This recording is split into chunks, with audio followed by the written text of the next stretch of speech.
I got the big wigs talking over the weekend, political-wise, and this is kind of the message that this is it. It's us or them.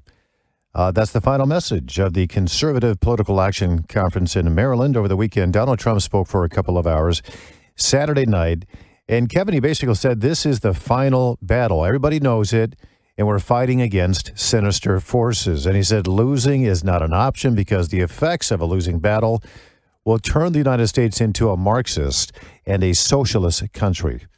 Yeah, Donald Trump really owned this weekend at CPAC. I've been saying this for a while. Those who love Trump will never budge. And because of that loyalty, he will likely be the candidate in 2024.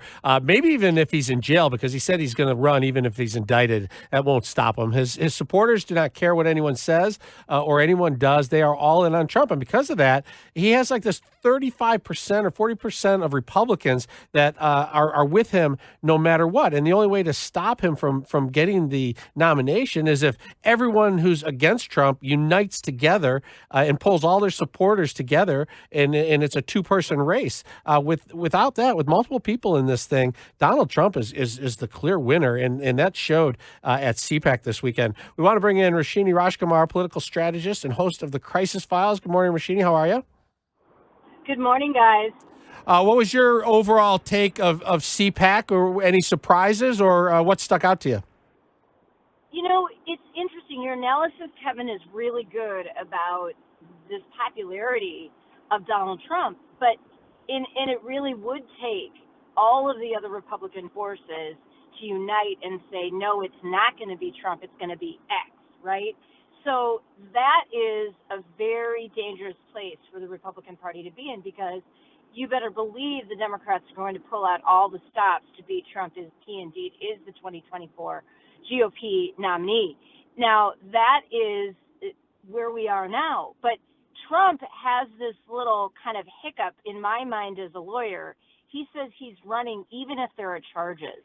Well, I don't know if that's going to be constitutionally possible for him. I mean, do we actually want a candidate? Do the American people, even Trump supporters, want a candidate who is either, charged and or possibly convicted of crimes? I mean, I just don't recall that ever being part of the landscape when you are a nominee, let alone a president of the United States.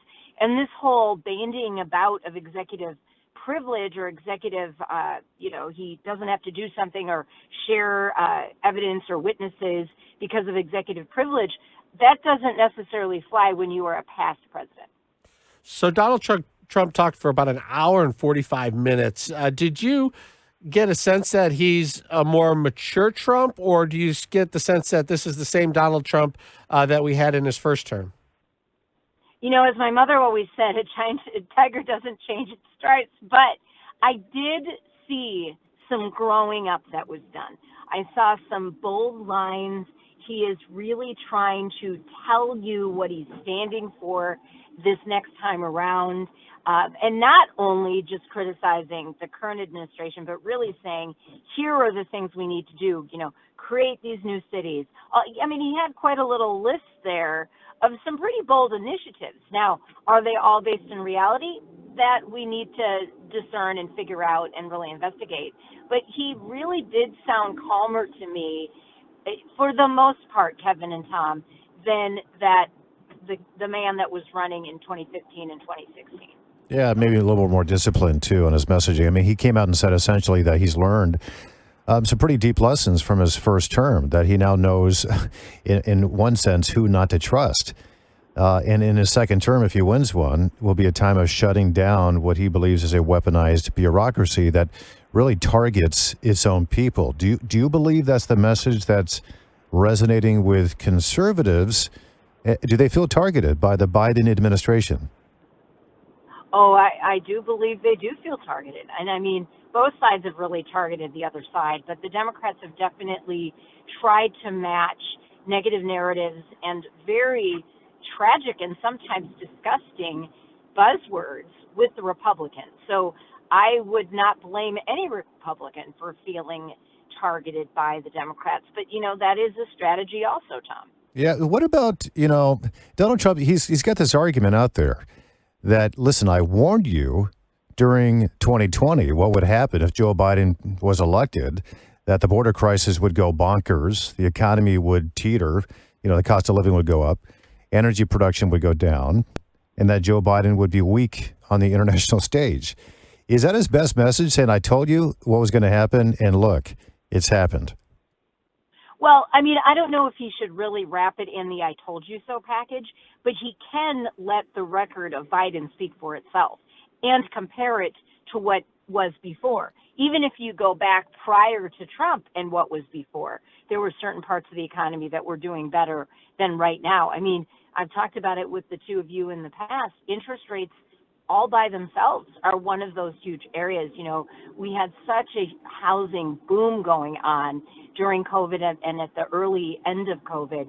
And now it's not quite a bust, but certainly there are a lot of people not buying homes, not selling homes, who might have been part of that mix if we weren't looking at, 7% or more interest rates for mortgages. So just playing with the numbers and telling a story with the actual facts and the numbers that are out there, that is really the best strategy that Trump and his team could use to paint a bad Biden picture. I feel like the people happiest with the straw poll this weekend is the Democrats who want to face Donald Trump. Trump won the straw poll 62%. Florida Governor Ron DeSantis came in second with 20%. Perry Johnson of Michigan had 5%. In the VP race, Kari Lake was first with 20%. DeSantis at 14%. Is this just really, really early and these numbers don't matter? Or is this telling about the Republican Party and where they'll be when we get closer to 2014? Sort of a combination of both of those things you define, Kevin. It is really too early, and I really want to see who else is out there. I want to see how Nikki Haley plays into all of this. There are a lot of things that are still in the works. And also, I mean, I've been on your show talking about how, Biden's going to announce it's definitely Biden, but what if that's not the case? What if there's a different narrative coming out of the Democrats? So, I mean, I think we still have to wait and see. I mean, because to me, it's a little more exciting to do that than just rubber stamp anything that's happened now. But it is also, I mean, give the guy some credit to come out with that kind of popularity percentage at this stage, long after he's been president. I mean, he is still relevant. And that in itself is a huge victory for Trump. Got a few seconds left, but as Kevin mentioned, the straw poll at the CPAC was 62% for Trump. DeSantis got 20%. Ron DeSantis was in California yesterday speaking at the Ronald Reagan Presidential Library. He sounded like a presidential candidate. Why do you think that the CPAC polls are so much different than the other polls that come out? Yeah, I mean, because it's so the party faithful, right? I mean, I don't know that you're pulling in the real independence from anything. DeSantis is definitely in the game in my mind, and he's probably going with this little bit of a wait and see attitude. Seems like. We appreciate it so much. Roshini Rajkumar, host of the Crisis Files podcast. Thanks so much.